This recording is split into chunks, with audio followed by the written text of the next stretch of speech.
Srdečne vás vítam na tomto regionálnom diskusnom stretnutí k problematike jednorodičovských rodín.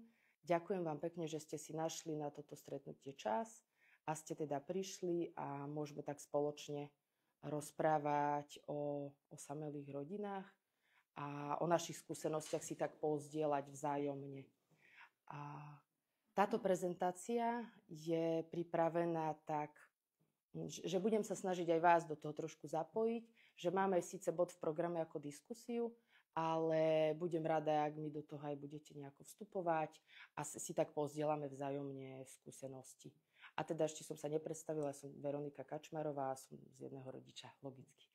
Dobre, tak. A čo nás teda dnes čaká, tak v krátkosti. Poviem vám niečo o osamelých rodičoch, nejaké dáta, koľko ich teda je na Slovensku, aké majú problémy. Povieme si o projekte Silný hlas osamelých rodičov, vďaka ktorému aj tu dnes sme. V súčasnosti prebieha aj taký dotazníkový prieskum medzi rodičmi, ktorý teda medzi nimi šírime a s vašou pomocou možno by sme chceli, aby sme nabrali reprezentatívnu vzorku, viac ako 1000 respondentov, tak nejaké priebežné výsledky z tohto dotazníka by som vám taktiež rada povedala. Takisto si povieme o dátach v Európskej únii, ako tam fungujú osamelí rodičia, aké majú možno príspevky, aké teda majú príspevky od štátu, či v ktorých krajinách je definícia osamelého rodiča v zákonoch. A takisto sa povenujeme vízii našej organizácie na najbližšie obdobie, čo by my sme chceli ďalej teda dosiahnuť. A máme tu aj jednu mamičku, tak verím, že teda troška sa s nami pozdieľa so svojimi skúsenosťami, ako teda jednak sa jej pracovalo s nami, ale takisto s čím sa ona ako osamelá matka teraz stretáva. No a na záver teda si môžeme dať samozrejme nejaké dobré občerstvenie. Tak teda začnem takým týmto obsahom. Prejdem teda k jadru.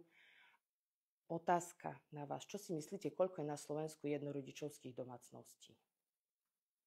Môžem vám tak napomôcť. 1 400 000 domácností je celkovo na Slovensku. A koľko z toho môže byť jednorodičovských? Taký typ. Tretina? Skoro. Našťastie až tak zle na tom nie sme, ale vôbec na tom nie sme dobré. Máme na Slovensku 25% je neúplných rodín. Tým sa myslí, sem patria osamelý rodič, ktorý sa stará o dieťa, ale býva to aj starý rodič. Ja poznám napríklad vo svojom okolí jednu, už je stará mama, má 16-ročné a 13-ročné vnúčatá a vlastne toho roku zomrela mama tých detí, ktorá bola rozvedená a aktuálne ich má ona v starostlivosti, kým neprebehne súdne konanie, že komu budú zverené. Aj to je osamelý rodič. Takže vlastne neúplné rodiny na Slovensku tvorí 25% zo všetkých domácností a dokopy je to viac ako 800 000 ľudí, žije v takýchto rodinách.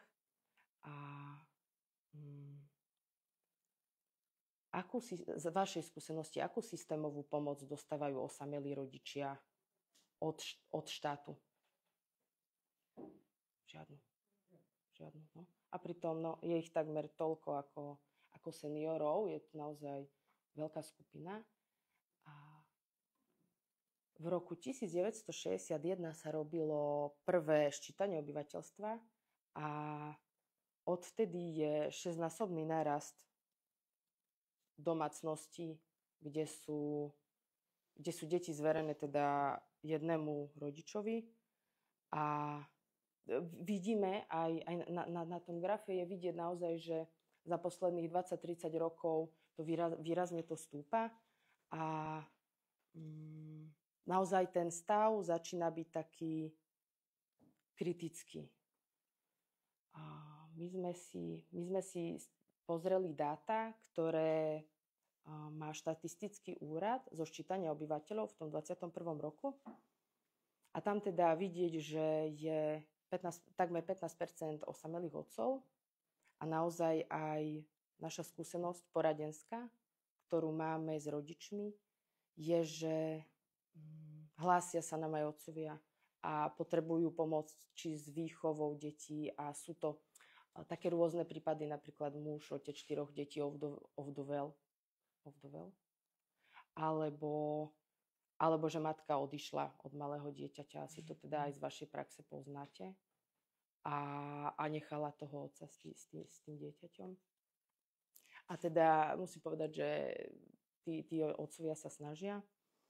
Čo sa týka počtu detí, tak s jedným dieťaťom je 64% rodičov a pritom musím tak akože rada by som vyjadrila obdiv matkám, alebo teda aj otcom, ktorí sa starajú o 3 a viac detí sami. Ja mám 2 a mám niekedy naozaj dosť a týchto je takmer 10%, to je viac ako 80,000 ľudí v takejto domácnosti.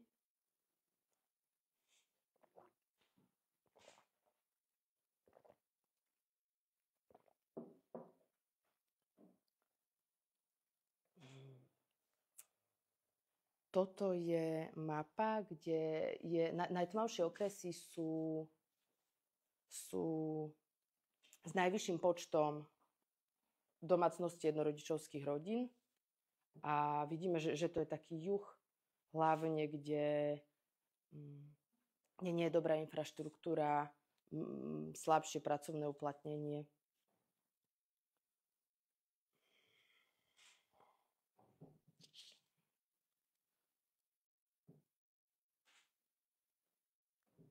Keď sme sa pozreli na príjmy, tak domácnosti, úplné rodiny, tým sa myslia kohabitujúce páry, aj páry, ktoré žijú v manželstve, tak celkovo naozaj majú 35% vyšší príjem ako jednorodičovské rodiny. Pritom však výdavky má v pomere voči príjmu má jednorodičovská rodina vyššie ako rodina, kde je pár. Či už teda zosobášený, nezosobášený.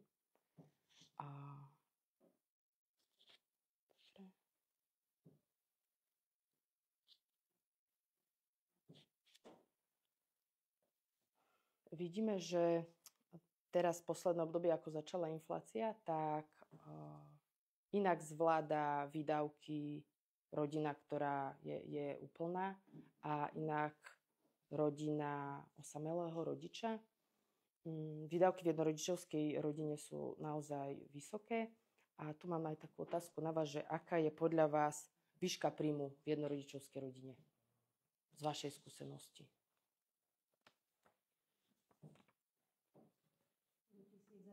100 000 eur, ok.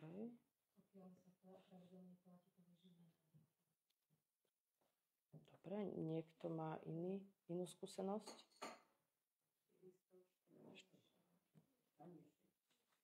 Životné minimum. No, ja som si pripravila také príklady. Nedá sa plošne povedať, aký je príjem v jednorodičovskej rodine, kvôli tomu, že každý má inú situáciu, býva v inom regióne, deti v inom veku a tak ďalej. Ale také, s ktorými sme sa my pri našej praxi stretli. A prvý príklad je teda matka, ktorá má 2 deti, má rodičovský príspevok prídavky, ten vyšší rodičovský príspevok, a výživné jej ten partner občas platí, občas neplatí, tak sa vie dostať na nejakých necelých 800 eur príjmu ten ktorý mesiac. No ale tak ak platí komerčný nájom niekde tuto v Prešove, za dvojizbový byt je kľudne 500 eur, neviem, viete mi možno vy lepšie povedať, ale teda môj prieskum je tak, že tak 500, to býva aj viac, tak naozaj, že ostáva 300 eur na živobytie, na všetko ostatné, čo sa týka školy, dopravy, stravy samozrejme. A naši klienti, s ktorými sme pracovali, veľmi často potom riešia chýbajúce finančné prostriedky nejakým požičiavaním si po rodine, po známych a vlastne sa dostávajú postupne do väčších problémov. A potom máme ešte taký iný príklad, a to možno bude to, čo aj vy ste z organizácie My mami vraveli, že 400. A keď matka teda nepracuje, nemá nejaký majetok, tak môže poberať dávku v hmotnej núdzi a tá je v sume teda životného minima. Ak má jedno dieťa, tak je to necelých 400 eur.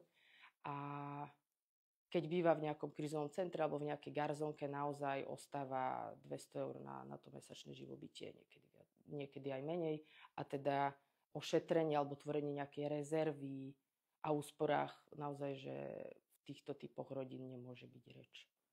No, čo im potom vlastne znemožňuje zasa zlepšiť tú svoju bytovú situáciu neskôr a prejsť z krízového centra do nejakého podnajmu, kde ale treba zaplatiť depozít a ten býva, poznáme to, 1 až 2 mesačné nájmy, čiže 1000 eur plus. No, keď som sa pýtala aj kolegyň, ktoré pracujú s klientami v poradenstve, v ekonomickom poradenstve, že ako to majú, čo sa týka výdavkov, títo naši rodičia, tak naša skúsenosť, ale teda aj moja osobná je, že výdavky na bývanie sú 50% z tých príjmov. Mne osobne tvoria možno aj trochu viac a našim rodičom takisto. A potom vlastne ten vzorec u väčšiny je taký, že uhrádzajú potreby to, čo potrebujú deti do školy, potom sa na strave šetrí, deťom sa zháňa oblečenie z druhej ruky, poznámych a tak, to, čo sa dá zadarmo a rodičia šetria na sebe.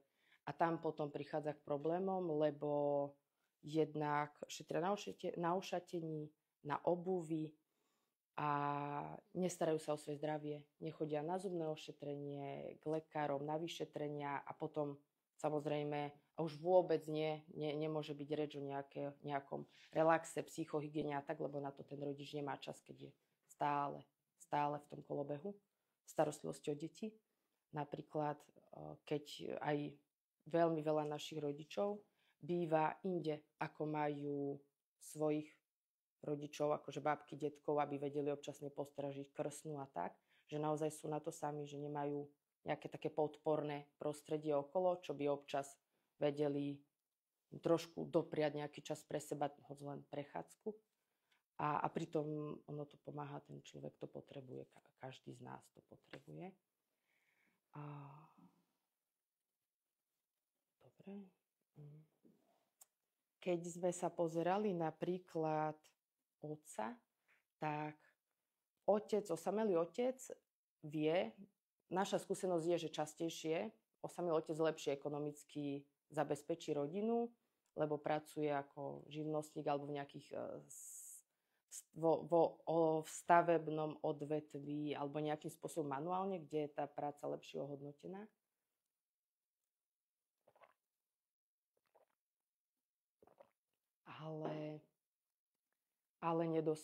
Ale prichádzajú iné problémy. To, že musí skoro ráno odchádzať do tej práce, prichádza je veľmi unavený. Cez víkend veľmi často pracuje. A potom vlastne nie je až tak s tými deťmi, aj keď ekonomicky je na tom rodina lepšie. Čo sa týka matiek, tak tie nám zvyknú pracovať v takých tých pomocných, obslužných prácach, také tie menej kvalifikované kvôli pracovnému času, ale sú nižšie ohodnotené. Zasa, aby zabezpečili starostlivosť o domácnosť a o deti ráno a po škôlke, po škole. Lebo ten čas naozaj je tým limitovaný.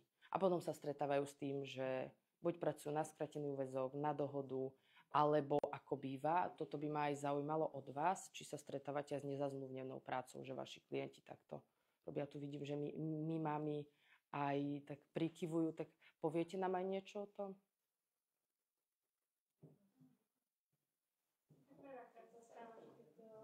Dávam mikrofón. Ale to je len takéto maličké. Pardon, nie, to som nechcela.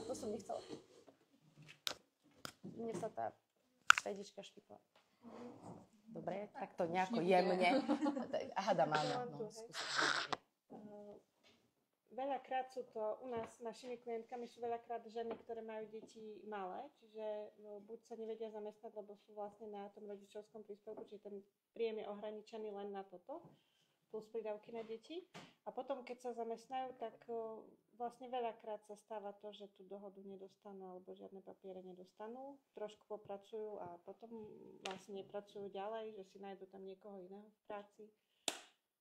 Alebo sa to kombinuje s tou hmotnou núdzou, ale... To sa dá ako? Ak pracuje, tak vlastne príde o hmotnú núdzu. No práve. Čiže vlastne... Buď si vyberie jedno alebo druhé, čiže je to demotivačné v tom, aby si vôbec prácu našla, lebo ako náhle by trošku zarobila, tak vlastne o ten príjem z hmotnej núdzy príde. Čiže... A tam by ste videli aké riešenie? No, Čo by ako tomu pomohlo naozaj tomu rodičovi vo výsledku? Práca, podľa mňa pracovná príležitosť, ktorá by bola dostatočne flexibilná pre matky, že by si vedeli vlastne prispôsobiť pracovnú dobu tak, aby dokázali deti odviesť, priviesť zo škôlky, zo školy a aby tá práca bola dostatočne finančne ohodnotená. Takže toto asi najviac. A potom tá bytová časť, aby vlastne boli dostupné nejaké byty alebo neviem, nejaký typ bývania, ktorý by bol menej nákladový, aby si dokázali toto vlastne uhradiť. Lebo nájomné byty vieme, ako to funguje u nás. Nájmy sú drahé, čiže tam sa to vlastne v takom kruhu sú. Posúvajú sa len zo zariadenia do zariadenia veľakrát.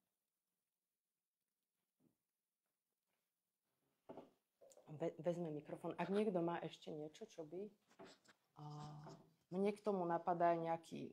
Ale to je skôr námed na diskusiu, lebo môžem si to nechať? Dobre, chvíľku. Tak to je to OK? Dobre.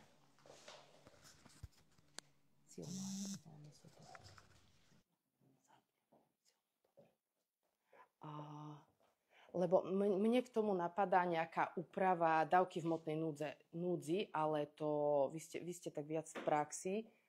Či to je nejak reálny nápad, alebo...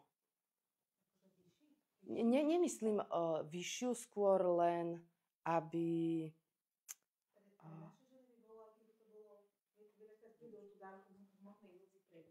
Lebo majú napríklad výživné.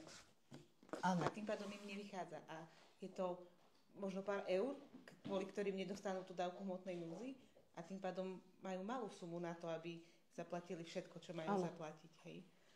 A potom sú ešte prípady, keď sú manželia, ale ešte neprejde nejako, že sa nerozvádza, tak sú tam posudzovaní spolu tým pádom. A veľakrát ten partner napríklad to poberá, alebo proste je to tak urobené, že sa ťažko dostane k tým peniazom reálne. Ak je z iného mesta a majú napríklad tie aktivačné práce, to všetko, čiže ona vlastne sa odstrihne tým, že prejde do iného mesta a nemá prístup tam a tam to berie partner. No proste to sú také rôzne problémy, ktoré vzniknú a potom my to musíme riešiť, akým sa reálne k tým financiám dostane, tak to vlastne vznikne nejaké 2-3-mesačné obdobie, kedy financie žiadne nemá. Toto je podnet možno na OTA, aby si toto poznačil. Značíš si to. Celkovo ten systém nie je pružný.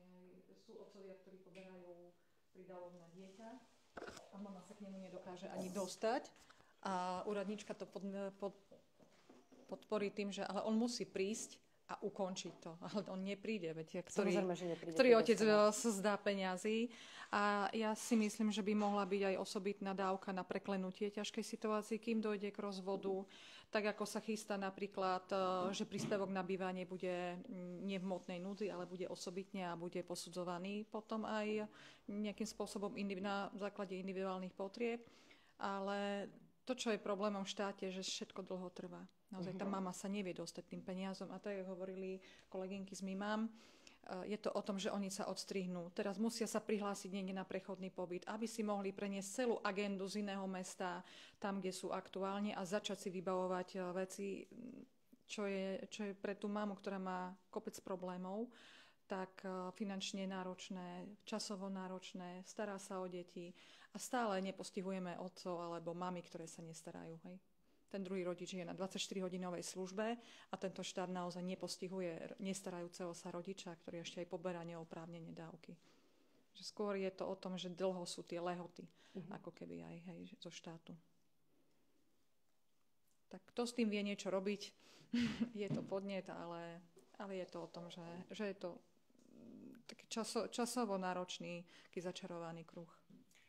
Čiže ako ja som to pochopila, skúsim, pomohlo by urýchlenie lehôd, zjednodušenie systému a aby nebola kolízia. Cezčasné vyhlásenie napríklad rodiča osamelého, že naozaj je osamelý, nevie sa dostať k peniazom, druhý to poberá neoprávnenie.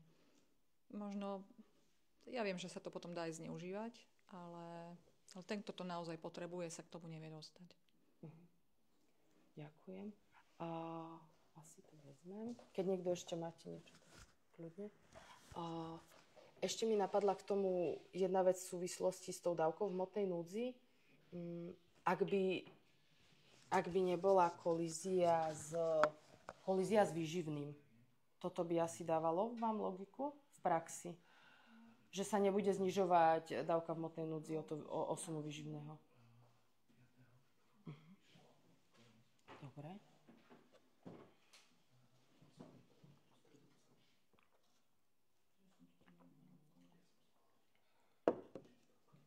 Koľko podľa vás jednorodičovských domácností je ohrozených chudobou? Taký odhad.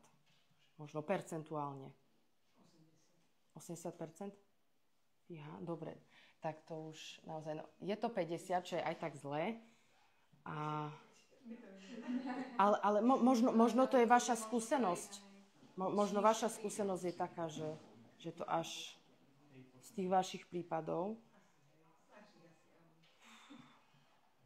Tak to máte, náročnú prácu máte. Hranica chudoby sa počíta v Európskej únii sa počíta ako 60% mediánového príjmu. Nie priemerného, ale mediánového. To je nejakých 18-19% menej, ako je priemerná mzda. Čiže u nás aktuálne 1100 eur približne je mediánový príjem. Takže tá hranica chudoby je okolo 500 eur. A z toho, čo aj teraz hovoríme, tak naozaj je vidieť, že veľa týchto rodín je naozaj na hranici aj pod hranicou chudoby. A my sme sa tak pokúsili urobiť taký graf. Taký cyklus, ako to funguje v tej jednorodičovskej rodine, že rozpadom rodiny prichádzajú prvé také, môžete ma kľudne doplňať potom, prichádzajú také problémy v základe s bývaním. Hneď prvé odchádza buď jeden rodič s tými deťmi, alebo naopak odchádza ten partner. Treba všetko hradiť, prídu ekonomické problémy, postupne vyčerpanie a osamelosť. A tým, ako ten rodič prestáva vládať, ja to vidím aj na sebe niekedy, keď už naozaj, tak potom i deti začínajú byť nervózne a prídu výchovné problémy a zdravotné toho rodiča, ako sme hovorili. A my sme si na tej rúžovej, na rúžovom vľavo na tej rúžovej strane sme si nechali otázniky a to je taký námet zasa na diskusiu s vami, že čo by ste videli, čo by pomohlo, aby ten rodič nemal to byť úplne kruh, ale ako do takej špirály, že ide stále dole, lebo so zdravotnými problémami zasa prídu ekonomické a potom už to tak klesá. Že čo by vy ste videli ako také možno riešenie? Čo by tomu? Keď niekto... Máte niečo? Povedzte. Ďakujem veľmi pekne. No, viete čo, mne tu tak chýba taká elementárna vec a to je prevencia, samotná príprava na rodičovstvo. Toto vnímam ako obrovské zlyhanie možno za posledných 30 rokov, kde sa nám naozaj tie rodiny prepadávajú a to z rôznych dôvodov, z rôznych patológií, do obrovskej chudoby a z toho vlastne pramení, a nielen chudoba, zasa rozpad rodiny a jednorodič, to nie je len dôvod chudoba, ale dajme tomu, že aj áno. A určenie si takýchto rólí a nejakej štandardizácie fungovania tejto rodiny. To neznamená vôbec zadefinovanie, čo je to úplná rodina. Je úplná rodina, keď tí partneri žijú v stabilnom vzťahu 20-30 rokov. Nie je to úplná rodina. Zadefinovanie, kto je jednorodič. Je to jednorodič, keď partner môjho dieťaťa si žije na Floride alebo kdekoľvek inde a jednoducho ja som finančne na tom v pohode. Alebo je to naozaj... To znamená, ako máme tú mieru, ako to vieme zmerať, aké sú tie kritériá. Toto je veľmi dôležité. A potom možno prijatie takých systémových opatrení, lebo to dieťa potrebuje mať strechu nad hlavou dnes. To dieťa dnes chce mať raňajky, obed, večeru. Tá matka potrebuje to dieťa prebaliť dnes. Ona nemôže čakať na plienky o týždeň. Ona potrebuje nájom zaplatiť dnes, lebo končí vonku. Aj keď samozrejme sú tam nejaké legislatívne opatrenia. To znamená, možno by sme sa vedeli zhodnúť, alebo dávam takúto otázku do pléna, promptnosť, rýchlosť, adresnosť a systémovosť. Hej. To je to, keď tu niekto povie, dobre, o 2 Ečka niekde niečo mám väčší príjem tento mesiac a prídem o nejakú tú dávku, zadefinovať si, čo komu patrí, čo patrí dieťaťu. Viete, niekoľko x rokov dozadu, teraz ja tu nebudem ako keby velebiť nejaké systémy, mechanizmy, statusy, ale už aj dieťa v jasliach bol jasný systém. Dali ste ho do jasly, kde dieťa malo komplet celodennú strávu, oblečenie, ošatenie, plienky, starostlivosť tam bola zabezpečená. Ja sa pýtam, bola by toto pomoc pre jednorodiča? Vie sa vtedy ten jednorodič naštartovať, keď otvoríme tému zákonníka práce?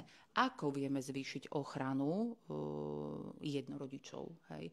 Flexibilnosť, aj z pohľadu už len také tie obyčajné pečka, keď máte viac detí, postačuje vám tých 7 pečiek do roka? Ja viem, že bude odpoveď, no dobrá, niekto má 10-12 detí a teda bude sa to zneužívať a tak ďalej. Zamerajme sa hej, toto kolega hovorí, že tento nepracuje, ale aj napriek tomu sú rodiny, kde už máte aj keď 3 detičky, ale keď na preventívu s nimi máme ísť, už aj to je ten problém. Hej. To znamená, tu nám chýba také možno aj ukotvenie statusu a keď tvrdíme, že rodina je základná bunka spoločnosti, nech to nie je len fráza, nech je to realita, lebo naozaj je potrebné vytvárať v praxi silné zázemie pre rodiny, lebo nám, keď nebude fungovať rodina, a my to vidíme, hej, koľko je dnes neúplných rodín, koľko je dnes ľudí, ktorí nie sú zosobášení, rozvodová početnosť nám stúpa, tie decká nemajú stabilné zázemie a potom sa nám to odráža, hej, duševné choroby, záškoláctvo, ako všade, to znamená, všetci tí, ktorí by mohli úplne v inej sfére pôsobiť, riešia tie problémy, ktoré nám vznikajú následkom možno toho, že niekedy na základnej škole 6., 7., 8. ročník príprava na rodičovstvo nebola, stredné školy nám absentujú a ja to sama aj vidím, ako veľmi rýchle ľudia dnes dokážu vhupnúť aj do manželstva bez prípravy a do pár mesiacov je rozvod, následne končia na súdoch, starostlivosť o dieťa a to je už také zacyklenie. Hej. A keď vidíme, že sa nám to deje čím ďalej tým viac v populácii medzi ľuďmi, tak je to problém. Hej. A ten problém chce nejaké systémové opatrenie. Pre mňa osobne všetky tie možné finančné podpory, nepodpory sú tak rozsiahle, tak veľké a ten proces je tak za mňa častokrát neprehľadný. Tuto bolo povedané, že aby rýchlejšie konali, predpokladám, že asi úradníci, ale viete, aj ten úradník je to tiež len človek z mäsa a kosti, ktorý má svoju agendu. A tiež je to tak rozsiahla agenda, má toľko veľa tých prípadov, reálne nevládze skôr pomôcť. Hej.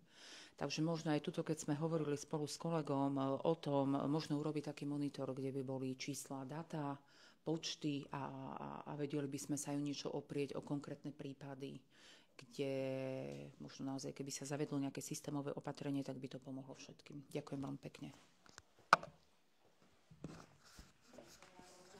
Môžeš, páči sa. Ja s pani Pavlovčovou súhlasím. Keď si pamätáte, ešte keď som pracovala v jednom rodičovi ako sociálna pracovníčka, minulý rok na konferencii som to presne povedala, že ja mám taký veľký sen, aby to, čo my mami robia napríklad so ženou v tiesni, že chodia k tým mladým na stredné školy a učia ich, čo si všímať na partnerovi, ako si zabezpečiť potom ten partnerský vzťah a fungovanie. Ja si to veľmi želám. Je to síce v programovom vyhlásení tejto vlády, že tento predmet chce zaviesť, ale ešte stále sa nezaviedol. No a to, čím tento štát chce predchádzať tým problémom, je, že sa od 1. januára budú pilotné rodinné poradne, ktoré boli doteraz iba 5 na Slovensku, spájať s bezdlhovými poradňami a budú poskytovať vlastne aj rodinám takých tých náznakov krízy, poradenstvo typu aj parovou terapiou, problémy, ktoré majú rodičia s deťmi a podobne, a majú to byť preventívne aktivity. A ja od 1.10. pracujem pre rodinnú poradňu v Prešove, ktoré sa momentálne otvárajú po celom Slovensku. Naštartuje sa to viac v januári a dúfam, že pomôžeme aj týmto rodinám v ich preventívnych aktivitách, kým ešte ten problém nie je tak strašne veľký, že musí dojsť k rozvodu, lebo oni naozaj nevedia, ako riešiť. Hlavne mladé rodiny, a inou stratégiou pre riešenie je únik z manželstva alebo partnerstva, čo pre tie deti nie je veľmi dobré. Tak o to viac chcem ďalej snívať, že aj dúfam, že aj tá výchova k manželstvu a partnerstvu raz bude a snáď sa podarí ešte aj vďaka tým 46. rodinným poradňam, ktoré vzniknú na Slovensku, predchádzať takýmto vážnym krízam v manželstvách a partnerstvám, aby sme nemali toľko jednorodičov potom. Ďakujem. Aké sú dôvody v partnerstvách, tie najväčšie v rozvodu? No tak štatistiku ja som nikdy nepozerala, čo len mám zo svojej niekoľkoročnej skúsenosti, tak je to naozaj o tom, že nesúlad medzi partnermi, iné očakávanie od partnerstva, manželstva, preberanie nesprávnych vzorov od rodičov, aj keď tá doba sa zmenila, role sa menia toho muža, ženy. Žena je viac pracovne činná, aj tak je stále celá domácnosť a starostlivosť o deti na nej. Tak je to naozaj o tom, že musíme trošku myslenie možno meniť a nevedia, ako riešiť problémy. A radia sa s ľuďmi, ktorí tiež nemajú s tým, nie sú odborne podkutí a nemajú s tým dobré skúsenosti alebo vedomosti a unikajú ako keby. Nezáujem riešiť problémy. Veď sa to nejako vyrieši, odkladanie na neskôr. Že skôr by som povedala to, že oni nevidia, čo to prinesie dieťaťu napríklad. Aj. Že dieťa, ktoré vyrastá v jednorodičovskej rodine a pociťuje, potrebuje vzor toho chlapa. Keď ostanú s mamami, vidíme, ako oni unikajú. Hej. Potom k tým učiteľom a podobne. Výchovne zlyhávajú potom tie mamy.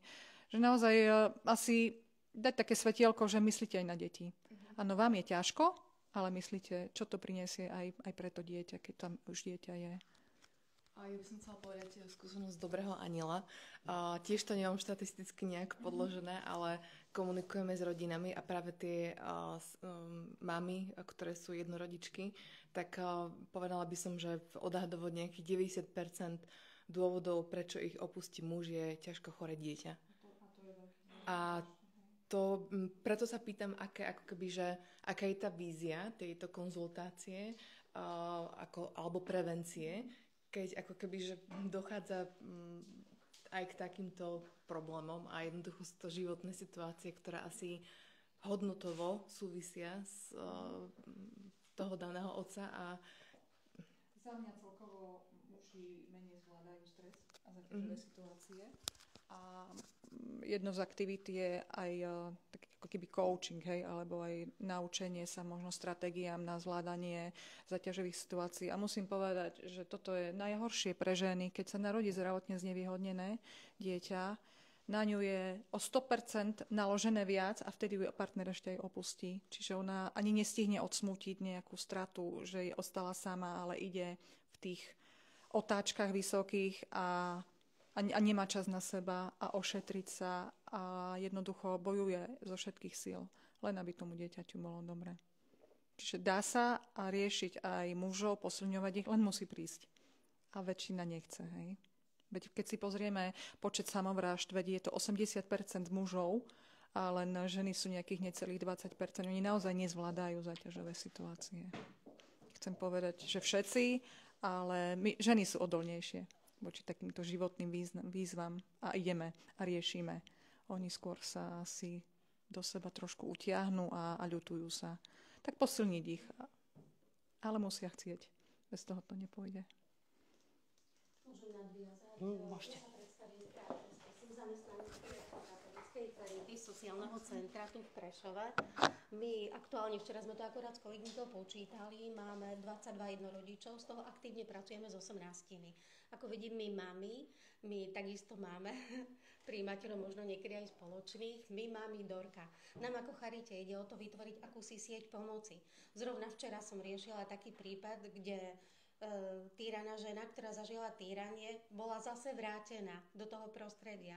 To je absolútne neprístupné. Vytvoriť tú sieť pomoci, ako vy, my, mami, Dorka. Viem, toto už v rámci Prešova veľmi dobre funguje. Občas aj my, samozrejme, tá charizma Charity, aj tá materiálna pomoc prostredníctvom darcov. Samozrejme, to je neodmysliteľné, my sa toho nezbavíme. Ale hovorím tu sieť pomoci, lebo to včera som bola zhrozená taký prípad, kde žena zažila týranie v rodine a hľadala sa, ako sa sieť pomoci. Hovorím, dobre, je to z obci konkrétne, môžem povedať Jarovnica. Hovorím, v prvom rade starosta je povinný. Máme nejaké také sociálne byty. Áno, no to hovorím. To my teraz máme ten projekt Housing Let, kde sa snažíme zapojiť týchto ľudí, ale ten projekt má tak prísne pravidlá, že nie každý je schopný že ho môžeme zapojiť do toho projektu. Hovorím, ako to bývanie, samozrejme. Taká tá postupnosť, hovorím, opätovne sieť pomoci. O to sa my už dlhodobo snažíme a nejak vždy narážame na nejaké bariéry. Takže... Pre obce a mesta nie je atraktívne robiť sociálne byty, lebo nie sú pre nich finančne zaujímavé, rentabilné. Vždycky musia doplácať na ten byt, čo je veľmi smutné. Presne to je to smutné. Odsúhlasia to, alebo neodsúhlasia to poslanci, je to na nich. Ďakujem. Čiže môže byť aj výborný nápad, že áno, postavme nájomné byty, ale musia to odsúhlasiť poslanci a oni žijú vo svojich číslach a že je to nerentabilné. Tak možno cez štát nejako, ale bývanie je veľký problém. To vnímame, že sme nemali kde umiestniť tie mamy.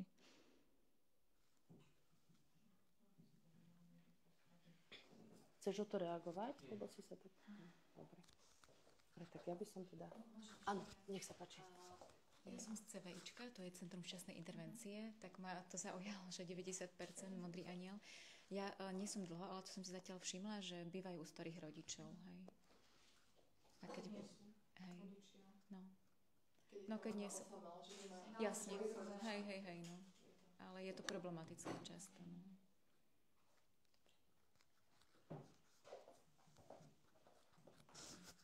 Ďakujem. Dobre, tak v ďalšej časti my máme, vám poviem trošku o tom, ako naša organizácia funguje, čo presne robíme.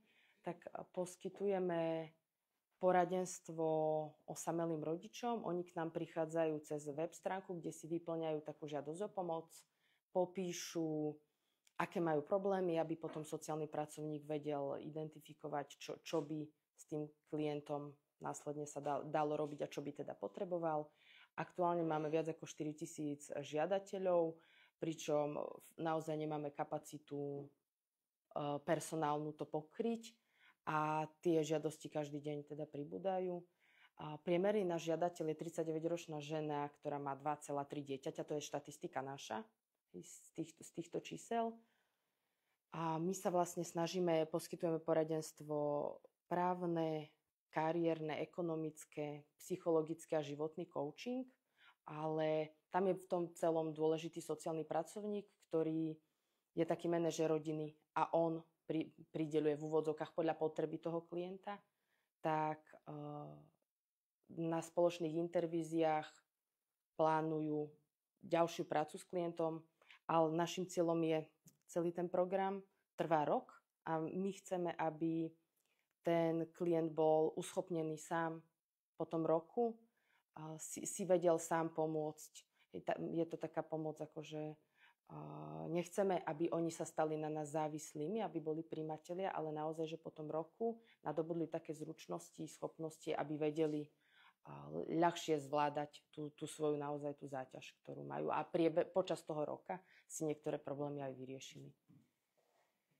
Tak, najčastejšie problémy sme si urobili taký rešerš, koľko poradenských stretnutí čomu bolo venovaných, tak veľmi, a to sa už aj v tej diskusii spomenulo, veľmi veľa tých rodičov si nesie nejaké traumy svoje, ťažkosti, aj ten zlý výber partnera, respektíve nie dobré poznanie sa navzájom a riešia sa, potom to má vplyv na výchovu tých detí a riešia naše psychologičky nastavovanie hraníc a výchovné problémy.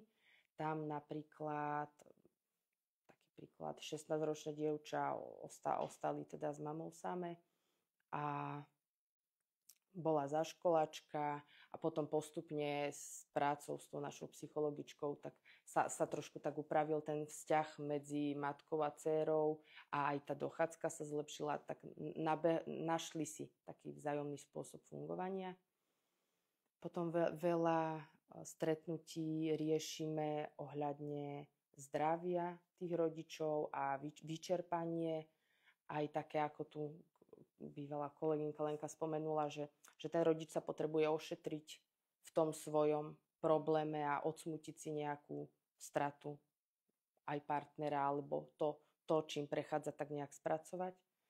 A tiež riešime veľmi kariéru, teda pracovné problémy alebo možnosti, ktoré tí klienti majú vo svojom okolí a pomáhame im v tom, aby lepšie spoznali tie svoje talenty a vedeli sa tak potom postupne lepšie predať v úvodzovkách na trhu práce a nájsť si zamestnanie. Takisto sme pomohli rekvalifikovať sa niektorým klientom, našli si prácu, zlepšili kvalitu toho svojho života. A môžem doplniť, povedz. Začíname hlavne tým, že vnímanie sebahodnoty a sebavedomie u samých rodičov je nulové, tak to si koučku, hej, posunieme. A zvlášť, keď boli týrané, psychicky uražané, tak sa snažíme ich najprv nejakým spôsobom. Teda snažili sme sa spolu a ich trošku posilniť v tom, hej, aby naozaj vnímali seba ako hodnotného človeka, lebo toto bolo tak potlačané aj skrze okolia, od ktorého nedostali podporu. S coaching sme to takto robili. Aj sa bude robiť snad naďalej. Nevedeli sme posunúť ich v kariére, keď si neverili sami, hej? A keď si nemysleli o sebe, že to dokážu. Ďakujem. A tu akurát ste to spomenuli v diskusii, presne tú legislatívu, že že zákon o rodine hovorí, že manželstvo je základná bunka spoločnosti a spoločnosť teda rodinu chráni a tak ďalej. A z toho teda nám vychádza, že takto. Avšak nikde v zákone o rodine nie je, tak ako ste vraveli, definícia, kto je osamelý rodič, jednorodičovská rodina, jednorodičovská domácnosť. To nám naozaj chýba a sťažuje nám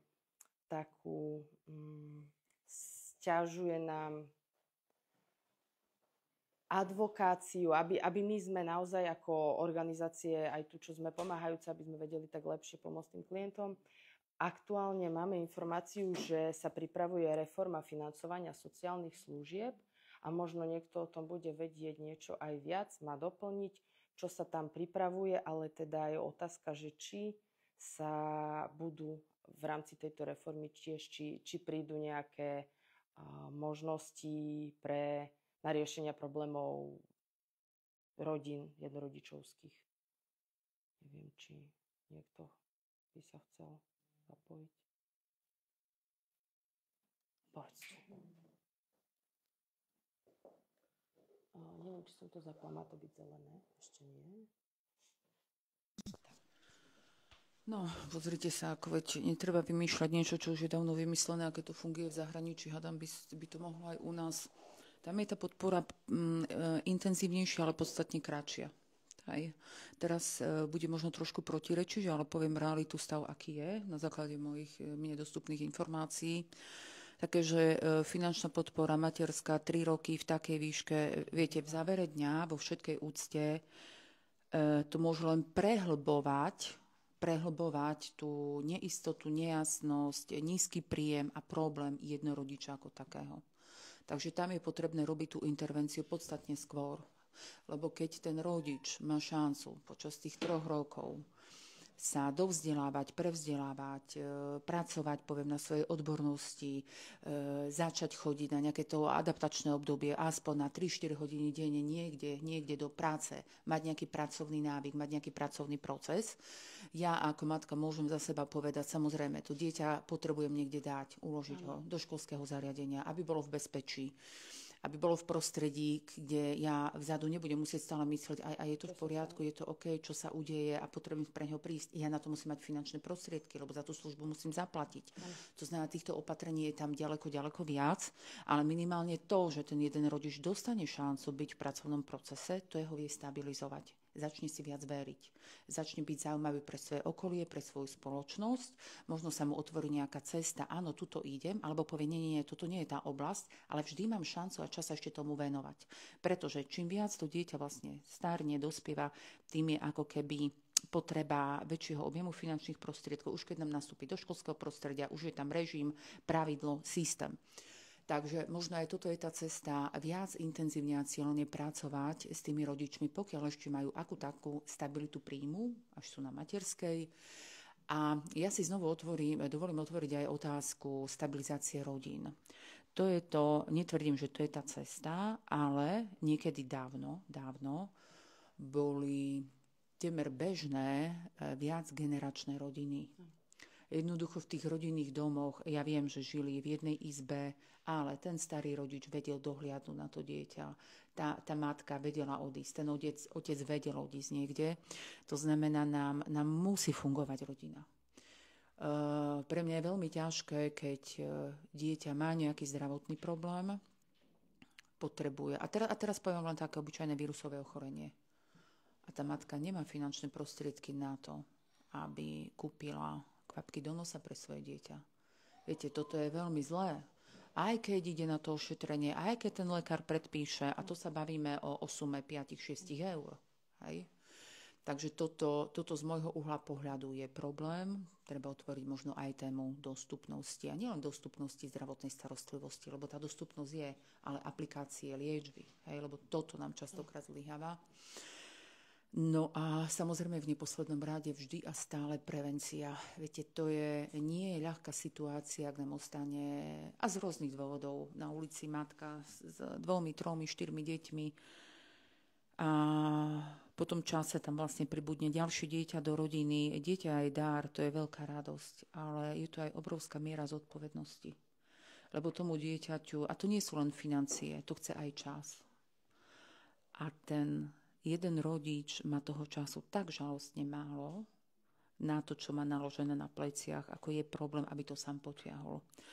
Ja som si pozerala aj dotazník, ktorý ste mali a tam vlastne boli otvárané témy, či dieťa z jednorodičovskej rodiny má prístup k vzdelaniu a tak ďalej a tak ďalej. No viete, dnes, čo máme zadarmo? Temer nič. A keď chcete dať dieťa na krúžky, tie sa platia, zúšky sa platia. Takže možno aj, keby bol taký program, čo najdlhšie udržať deti v podnetnom prostredí, a to je školské prostredie, aby to po obede tam dieťa bolo v bezpečí, aby sa pripravilo na ďalší deň. Aj toto by bola veľká pomoc pre tých rodičov. Teda moje vnímanie v praxi, hej, teda s akými rodinami sa stretávam, to je presne to, ale v každom prípade je to zodpovednosť. Zodpovednosť 2 mladých ľudí, ktorí sa z rôznych dôvodov rozhodnú mať dieťa, alebo aj keď to dieťa príde, poviem, neplánované do tej rodiny, mať tú mieru zodpovednosti.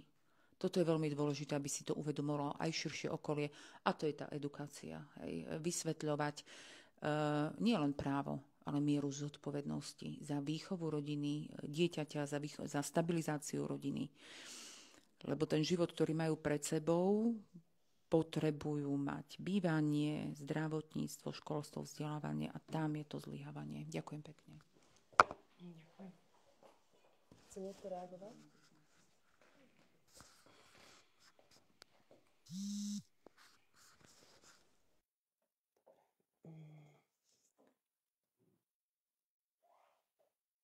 My sme sa dnes tuto stretli aj vďaka projektu, ktorý nám aktuálne v organizácii prebieha a v lete 25 bude končiť.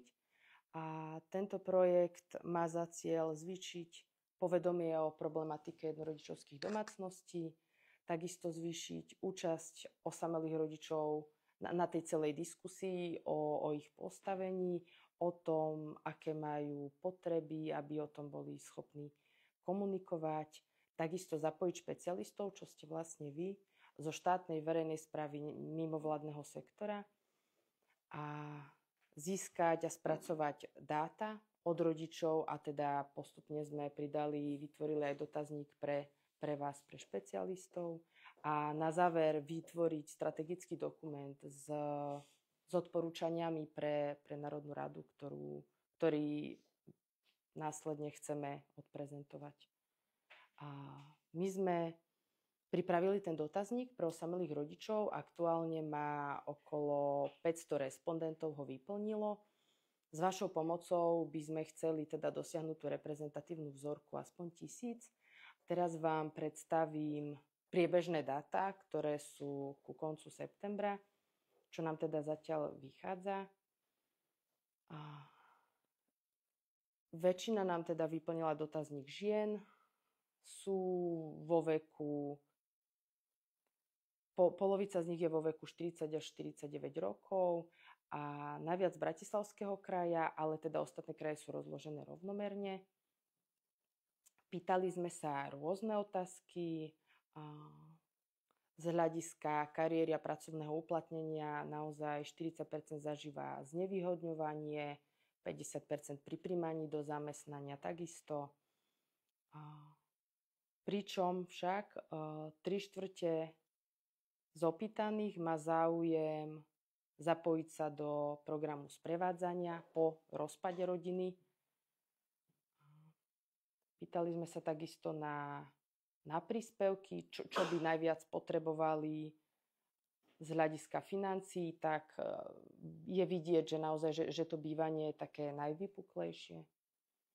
A keď sme sa pýtali, či vnímajú vo svojom okolí dostatok nejakých služieb, čo by boli pre nich uľahčením v tom ich živote, v tom, že sú na všetko sami, tak naozaj prevažná väčšina sa vyjadrila, že nie je v okolí taká možnosť, že im to naozaj chýba.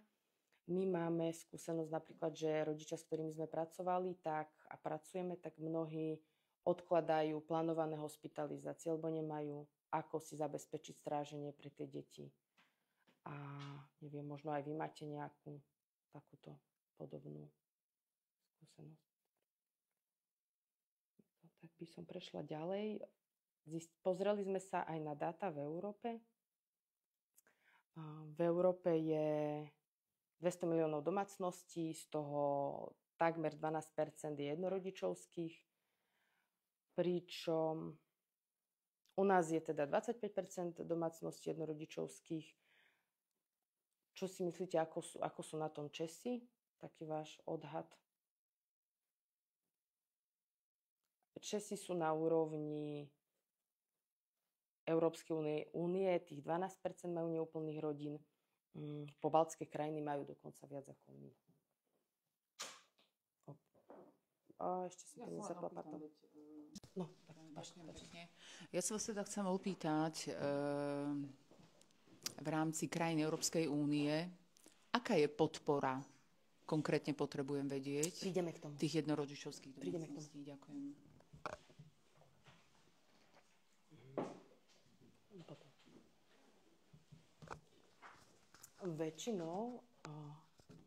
Väčšina krajín takto. Napríklad Francúzi majú definíciu jednorodiča v zákonoch. Niektoré iné krajiny, Grécko, Nemecko, Poľsko, majú čiastočne. Konkrétne definície, viem vám to dohľadať, ale nedávala som to úplne do tejto prezentácie. Máme to, ale nechcela som úplne zahlcovať definíciami tento priestor. V zásade podpora je napríklad z hľadiska daňových úľav, zvýšené prídavky, predávkové výživné, to je veľmi zaujímavá téma, to má Nemecko, k tomuto sa ešte dostaneme. Predĺžený nárok na rodičovský príspevok, na odčierku. Povieme si konkrétne. Napríklad teda Rakúsko má o 2 mesiace dlhšiu rodičovskú dovolenku, oni majú ale všeobecne kratšie ako my, oni majú okolo tých 2 rokov. Jednorodičovskí majú daňový bonus, dodatočné daňové úľavy. Francúzi, tuto niektorá z vás v rámci diskusie spomenula, tak Francúzi majú takú preklenovaciu dávku, krátkodobu na 3 mesiace vo výške okolo 1 000 eur. A potom majú takisto možnosť náhradného výživného a aktuálne riešia predĺženie materskej toho roku. Je návrh zákona pripravený, kde vlastne chcú zlepšovať aj pomoc na bývanie a predĺžovanie materskej pre jednorodičov. Nemecko má predávkové výživné, kde naozaj matka je schopná si vybaviť finančné prostriedky veľmi rýchlo po rozpade tej rodiny alebo toho partnerského vzťahu. A nie je tam prítomná taká v odzokách byrokracia ako u nás, že si to naozaj ona sama u nás musí matka vybehať, vybaviť, ak nemá rodiča zapísaného v rodnom liste alebo nie je určené otcovstvo, tak tomu ešte predchádza tento proces, kým sa určí výška výživného a potom si môže žiadať náhradné výživné a tak ďalej. Veľmi dlho to trvá, tak Nemci to majú odbúrané, riešia to úrady a je to veľmi rýchlo. Takisto majú predĺženú OČR o tie dni, ako keby boli dvaja. Hej, že ako keby to bola úplná rodina, čiže vedia si čerpať naozaj že dvojnásobný čas. To isté majú aj Maďari, Gréci zasa majú príspevky na nájomné bývanie. Tu som vypichla pár takých akože zaujímavých vecí, ale máme k tomu také kompletné dáta, taký prehľad o tom, ako to majú títo rodičia. A takisto poskytujeme humanitárnu a potravinovú pomoc. Je to taká podpora na odľahčenie toho rodiča. Občasne raz za mesiac, za 2 posielame tým, s ktorými sa pracuje v tom ročnom programe, tak posielame balík potravín alebo drogerie na to, aby ten rodič bol taký spokojnejší, že niektoré potreby má sanované a vedel sa viac, lepšie, kvalitnejšie sústrediť na to poradenstvo, ktoré je pre našu organizáciu naozaj základ tej pomoci. A humanitárna a potravinová je naozaj len bonus, aby sa ten človek tak a aby mal niektoré tie potreby sanované a už som sa, opakujem. Takže my sme za tých 5 rokov také výsledky, čo vám viem povedať, tak naozaj tie rodiny zlepšili si vzájomné vzťahy, začali si lepšie rozumieť navzájom deti s rodičmi, navzájom sa počúvať, dodržiavať nejaký taký režim vzájomnej dohody. Zlepšil sa životný ten komfort rodiny tým, že sme pomohli aj v oblasti pracovnej a kariéry, tak sa zlepšila kvalita života tých rodín. 60, tu sme to tak ako robili sme si štatistiku, tak 60 rodičia si našli prácu alebo sa rekvalifikovali, prešli nejakým vzdelávaním. Takisto robíme popri tej našej činnosti aj také vzdelávacie menšie projekty, kde si prešli niektorí rodičia finančným vzdelávaním alebo digitálnym, aby sa zvýšila úroveň ich digitálnych zručností tým, že mnohé sú matky, ktoré boli buď viac rokov doma kvôli reťazovým pôrodom, alebo naozaj odišli už počas strednej školy, zo školy, kvôli zakladaniu si rodiny. Tak, a v dnešnej dobe tie digitálne zručnosti sú naozaj potrebné, tak edukujeme ich aj v tejto oblasti. No. A taká vízia, kam by my sme chceli smerovať ako organizácia, tak chceme a preto aj vás z organizácií si voláme na tieto stretnutia, ktoré budú aj v iných krajských mestách. Už sme mali Trnavu, čo skoro budú Košice a potom ešte ostatné. Tak chceme vybudovať sieť takých regionálnych a inštitucionálnych partnerov, aby sme tak spoločne vytvorili takú nejakú platformu na pomoc jednorodičovským domácnostiam a postupne naozaj vytvoriť takú systematickú pomoc a nejakým spôsobom ju presadiť, aby tie osamelé rodiny nám nepadali do chudoby a nešli takto špirálovo dole a sa nezhoršoval ten ich aktuálny stav, ale sme ich tak pomohli vyťahnuť. No, na záver ja som si vypichla takých pár príkladov, tak to vám nechám priestor si prečítať, nebudem to prerozprávať. Sú to príklady, sú to vyjadrenia rodičov o tej našej vzájomnej spolupráci.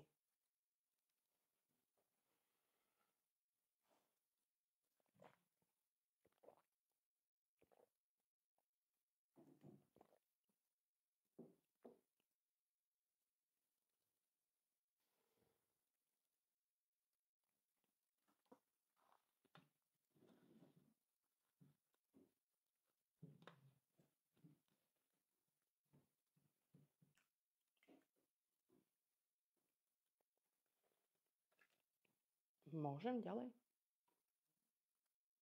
Dobre. Týmto už budem končiť vyjadrenie.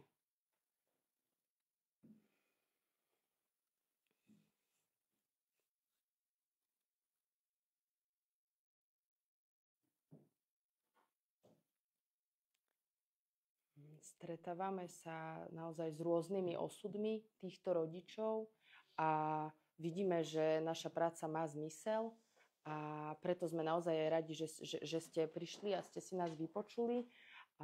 Ja by som vás tak záverom chcela požiadať, dostali ste na stoly tie také letačiky, kľudne si ich môžete aj zobrať. Budeme to aj posielať po podujatí e-mailom, ale pravdepodobne až 1. novembrový týždeň. Je to dotazník zameraný na vás, na mimovládne organizácie, zástupcov zo štátnej verejnej správy, ktorí pracujete so osamelými rodičmi a chceme tak viac zozbierať dáta o tom, s akými problémami sa stretávate, čo z vašej praxe vnímate, že by bolo potrebné pre tých rodičov, nejaké možno návrhy pre nás a my to následne spracujeme. A takisto, ak by ste mohli, tak aj distribuovať ten náš dotazník medzi svojimi klientami a kontaktami, ktorý je zameraný pre rodičov, čo som vám z neho ukázala pár tých dát, tak pomôže nám to, čím bude širšia vzorka, tým to bude mať väčšiu váhu. Dobre, tak. Dobre, určite pošleme, ďakujeme. Dobre, tu v podstate v tomto bode moja prezentácia končí. Ja mám ešte nejaké pre vás otázky. Toto vám vyzdiel, môžeme si ešte dať takú diskusiu, trošku sa ponetworkovať a už vlastne týmto aj budeme končiť tento náš stream za chvíľku, ale dobre. Tak kľudne ešte môžeme podiskutovať, budem veľmi rada, keď nám ešte poviete, aké máte konkrétne skúsenosti, aké problémy vaše organizácie riešia. Lebo teda nie každý sa vyjadril a budeme radi, keď by ste nám ešte takto záverom. Páči sa.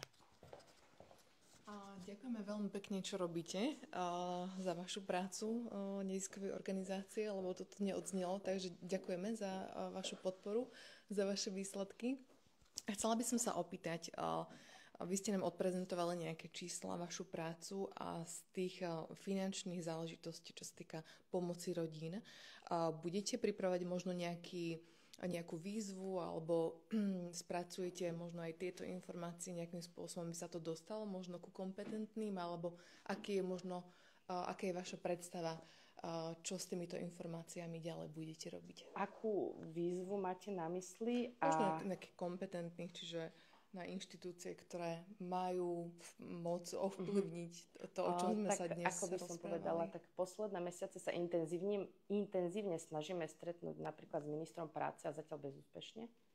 Takže, ale robíme všetko preto, aby naozaj aj tie dáta, ktoré zbierame, sme boli vypočutí.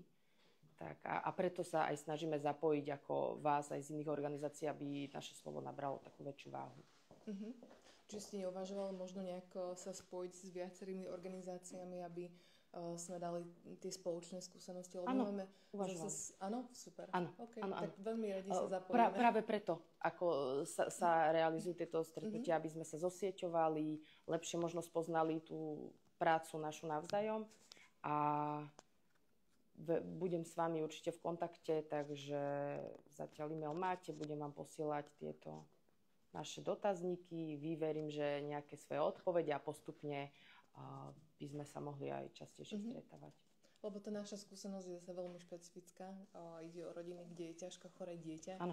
A tam jednoducho už rokuce to je pre rodičov veľmi ťaživé, aj hlavne z tej finančnej stránky.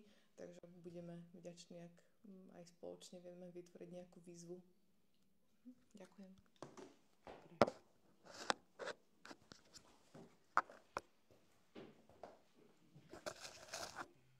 Chce sa niekto zapojiť? Alebo reagovať?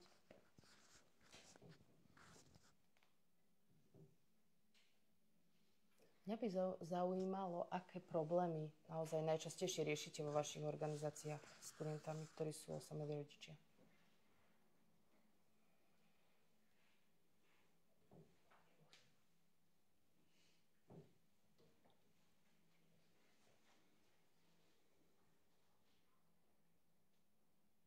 My tie finančné, keďže pomáhame príspevkom pravidelným 170 eur rodinám, kde je ťažká choroba. A to ako funguje ten príspevok? Príspevok funguje tak, že Dobrý anjel pomáha rodinám, ktoré majú ťažko choré dieťa. Ide o nezaopatrené dieťa.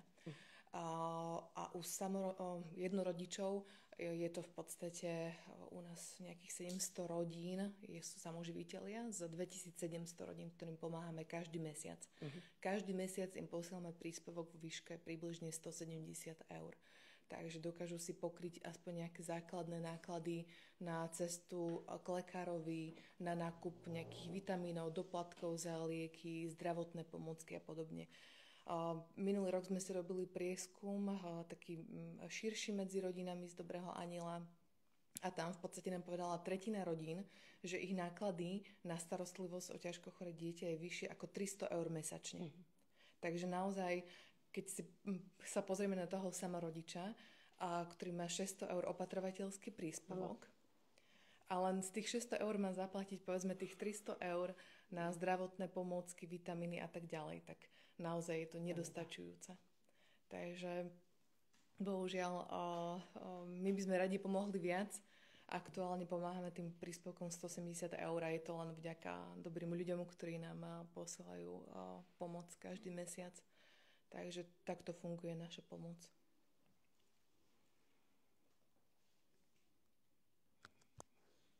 Ďakujem.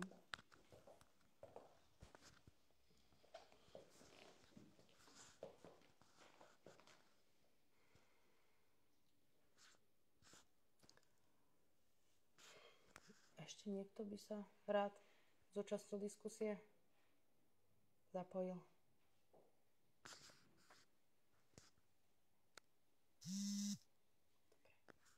Dobre, tak teda ja vám veľmi pekne ďakujem za pozornosť, ale teda ešte vás pozývam na to občerstvenie.